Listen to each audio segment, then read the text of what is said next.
also der Blaudruck, das ist eine ganz alte Technik. Viele, gerade auch Touristen, die hier reinkommen, die sehen immer die blau-weißen Stoffe und sagen, ach ja Mensch, das passt ja wunderbar hier an die Nordsee. Aber die wenigsten wissen, dass es eigentlich gar nicht den Ursprung hier hat. Auch noch nicht mal in Deutschland oder Europa. Ich bin Sabrina Schumacher, ich bin die Blaudruckerin hier im schönen kleinen Jever an der Nordsee. Und ich übe hier ein ganz altes Handwerk aus. Wir sind noch eine Handvoll Leute, die das in Deutschland machen. Wie vor 400 Jahren arbeite ich hier im Prinzip immer noch. Und dabei bedrucke ich auf eine ganz alte Art und Weise Stoffe. In Blau-Weiß, wie Blaudruck schon sagt, fertige daraus dann alles Mögliche. Tischdecken, Tücher, Bekleidung, alles was das Herz begehrt im Prinzip. Hier vorne geht es gleich direkt los. Hier ist mein Drucktisch. Da starte ich dann immer mit dem hellen Stoff. Dann wird eine Art Schutzschicht im Prinzip aufgedruckt. Da haben wir hier auch überall liegen und in den Regalen die Schätze meiner Werkstatt. Die sogenannten Modeln, die sind auch schon ganz alt. Also die ältesten, die ich habe, tatsächlich gute 350 Jahre. Ich zeige euch mal einen meiner Lieblingsdruckstöcke. Da sieht man das immer besonders gut, wie es gemacht wird. Das ist dann eben Messing, der geformt und eingesetzt wurde. Und so kriegt man dann auch kleine Strukturen raus. Aber das sieht doch ganz klar modern aus. Und ja, der ist auch schon wieder gut 100 Jahre alt, ne? Dann drucke ich gleich mal ein Stück. Wenn das dann getrocknet ist, was in der Regel ziemlich lange dauert, also da muss man schon ein paar Wochen einplanen, dann kann man das Ganze färben. Und zwar da hinten, da habe ich meinen Färbebottich. Da ist dann der Indigo drin. Und ja, da habe ich natürlich auch schon mal ein bisschen was vorbereitet, dass wir das gleich direkt färben können. Dann wird das Ganze hochgelassen, dann muss es trocknen, dann kann ich diese Schutzschicht wieder auswaschen und dann haben wir da den weißen Stoff wieder sichtbar. Welcher Stoff eignet sich am besten? Oder welche Stoffe? Als Ausgangsstoff kann man eigentlich jede natürliche Faser nehmen. Ich habe hier jetzt mal einen Baumwollstoff. Wir machen das aber auch sehr gerne auf Leinen. Wir nehmen auch von Kunden alte Leinenstoffe an, also handgewebtes, wenn man sowas noch hat. Was ich da aufdrucke, wie gesagt, ist erstmal nur eine Schutzschicht. Und so. Das ist wie eine Art Stempelkissen, was wir hier haben. Und dann habe ich hier ein kleines Döschen und da ist diese Druckmasse drin. Da hat jeder Blaudrucker auch sein eigenes Rezept. Das wird auch ganz gut gehütet. Ich kann aber sagen, hauptsächlich ist das Gummi Arabicum, was da drin ist. Also der harzähnliche Saft der Akazie. Und so. Das kann ich hier jetzt ganz gleichmäßig ausstreichen. Und da merke ich meistens auch schon, ist die Konsistenz richtig, weil das ist ziemlich wichtig dabei. Wenn ich das jetzt zu flüssig alles habe, dann verläuft mir das natürlich gleich auf meinem Stoff. Wenn das nicht flüssig genug ist, dann kann es sein, dass das Druckbild ziemlich unregelmäßig ist. Und ich merke jetzt schon, ich könnte so ein bisschen Wasser dazugeben. Es dürfte ein Ticken flüssiger sein, darum habe ich hier mal ein bisschen Wasser. Kann ich dann noch aufträufeln. Genau, ich baue das so ein bisschen Stück für Stück aufeinander auf, damit ich dann auch eben genau weiß, ja, ist die Dosierung richtig? Weil da kommt es auch auf den Druckstock, auf das Model drauf an. Wenn ich natürlich große, flächige Druckstöcke habe, wo ich viel brauche, da darf ich ruhig auch ein bisschen mehr nehmen. Wenn ich jetzt aber ein relativ feines habe wie da darf ich nicht zu viel drauf haben, sonst verschmiert das sehr schnell, das setzt sich schnell zu. Das verläuft dann auch ein bisschen auf den Stoff, also da habe ich dann keine schönen Ränder mehr. Das ist immer ein bisschen davon abhängig. Und hier habe ich dann eben mein Model, mein Druckstock, so gute 250 Jahre vielleicht alt.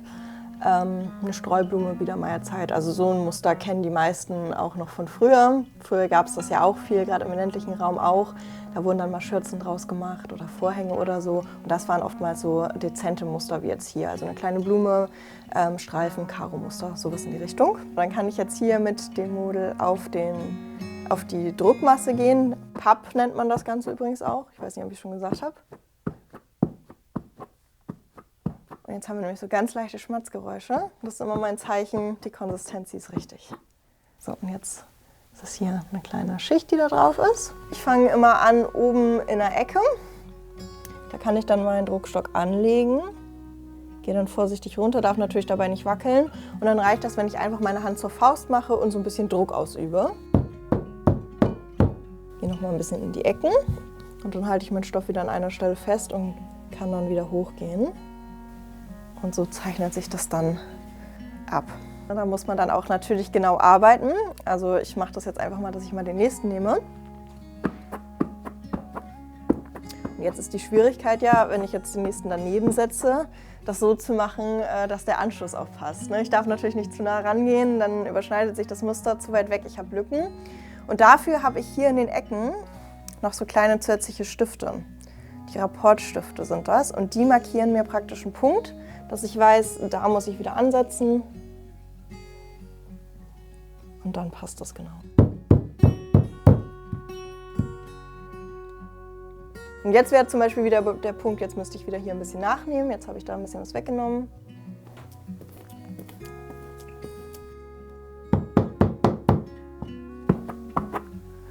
Ich setze noch mal eine letzte Reihe drunter. Aber ihr merkt, nur mit dem geht das eigentlich ganz gut. Und da sieht man natürlich schon ganz gut, wir haben hier komplett die gerade Linie. Und das macht natürlich auch den Ansatz ein bisschen schwieriger. Da muss ich wirklich ganz genau arbeiten. Vor allem, weil hier unten in den Ecken diese Ansatzstifte fehlen. Wenn wir jetzt alles gefärbt haben, dann muss ja diese Schutzschicht auch wieder runter. Die soll ja nicht auf dem Stoff bleiben. Wir müssen ja den weißen Stoff wieder freilegen. Und das wasche ich dann natürlich auch wieder aus. Das ist aber ein bisschen aufwendiger, weil ich das auch wie früher mache. Heißt, ich gehe dann einmal die Woche nach hinten, da stelle ich mir meine Wasserbottiche auf, da kommt der Stoff dann rein, ich ziehe meine Gummistiefel an und dann wird das richtig kräftig ausgetreten, bis sich das dann Stück für Stück darunter löst. Also da bin ich dann auch mal 2-3 Stunden auf jeden Fall mit beschäftigt. Und das ist eine ganz tolle und besondere Szene. Hier haben wir nämlich eine barocke Tanzszene. Und das haben wir auch gerade tatsächlich gedruckt, das habe ich dort auf dem Wand behangen. Und da sieht man eben ganz toll Dame und Herr, die stehen da nebeneinander, die tanzen da. Wir haben da sogar so ein Schriftteil mit drin, das ist relativ selten. Nur jetzt auf dem Druckstock sieht man, Dame und Herr, die stehen ja eigentlich gar nicht nebeneinander. Und auch der Textteil, der ist in 2 Teile geteilt und nicht auf derselben Höhe. Das heißt, bei dem kann ich das nicht einfach ansetzen wie eben, immer schön nebeneinander. Da muss ich dann versetzt arbeiten. Also ich starte dann oben in der Ecke, gehe dann halb runter, halb wieder hoch. Und das muss ich mir natürlich ganz genau ausmessen, dass das dann alles auch wirklich so hinkommt. Und vor allem habe ich hier auch immer ein bisschen Zeitungspapier liegen, dass ich dann die Hälfte oben und unten so abdecken kann, also zwischen Druckstock und Stoff. Dann kommen wir auch zum eigentlichen Highlight, das blaue Färben natürlich. Und da habe ich hier einen Färbebottich. Und der sieht so meistens erstmal so ein bisschen unscheinbar aus. Der hat aber gut Tiefe, also der geht noch ein paar Meter in den Boden rein, damit die Stoffe dann auch immer glatt hängen können. Also ich habe ja jetzt heute mal so ein kleines Stück hier wieder hingehangen, einfach um das mal zu zeigen. Wie gesagt, wenn ich jetzt richtig arbeite, färbe, dann sind das größere Stoffbahnen. Und die müssen nach unten eben immer glatt hängen, darum auch diese kleinen Gewichte hier unten dran, damit der Stoff keine Falten schlägt. Und wenn ich da Falten habe, dann kann das sein, dass der Indigo, der Farbstoff, nicht gleichmäßig überall rankommt und dann wird es ganz fleckig. Darum ist das ganz wichtig. Indigo kann ich euch übrigens auch noch mal zeigen. Gerne. Da habe ich hier nämlich ein kleines goldenes Döschen. Da sieht man das mal von Namen. Und so hat man das nämlich früher transportiert. Also wir haben hier wirklich so kleine blaue Blöcke. Das ist der Indigo und eigentlich ist Indigo eine Pflanze. Die kommt ursprünglich, wie der Name schon sagt, aus Indien, genauso wie unser ganzes Handwerk eigentlich auch. Und das kam dann im 17. Jahrhundert mit den Ostindienfahrern rüber. Die haben dann diesen Farbstoff mitgebracht und das war auch das erste Mal, dass man so ein tiefes Blau hier bei uns färben konnte. Aber färbt nicht ab, oder? Färbt so erstmal nicht groß ab. Nee. Wenn ich jetzt drauf malen würde, auch nicht? Würde dann abfärben, würde aber nach dem Waschen wieder rausgehen tatsächlich. Weil das ist das Besondere beim Färben mit Indigo. Wir können jetzt nicht einfach das Pulver in Wasser lösen und damit färben. Das würde zwar ansatzweise blau rauskommen, aber es würde nicht halten. Darum geben wir noch was weiteres dazu, und zwar ein Reduktionsmittel. Und das entzieht dem Indigo praktisch Sauerstoff. Das heißt, wenn ich das auch umrühren würde, dann würde man eigentlich sehen, dass es eine gelb-orangeliche Flüssigkeit ist darunter. Nur an der Wasseroberfläche, da ist es jetzt blau geworden, weil natürlich der Sauerstoff aus der Luft wieder dazukommt. Und durch diese Oxidation verfärbt sich das Ganze dann eben blau.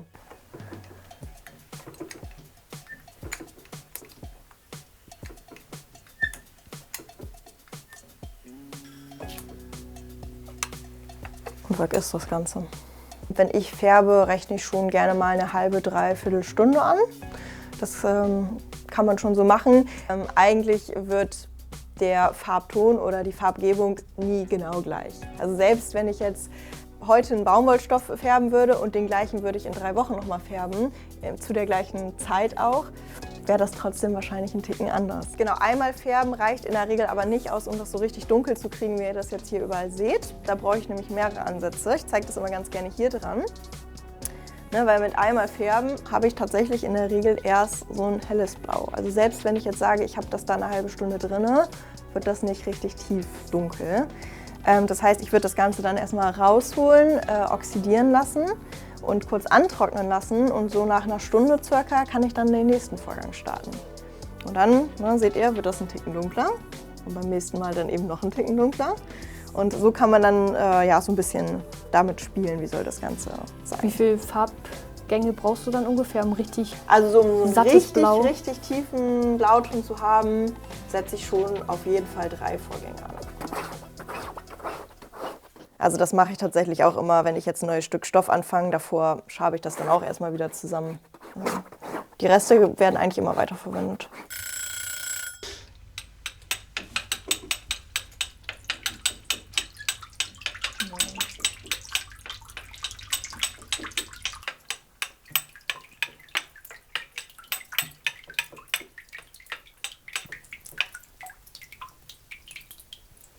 Ihr seht ja, das verfärbt sich jetzt schon immer dunkler, ne? Das geht wirklich fix.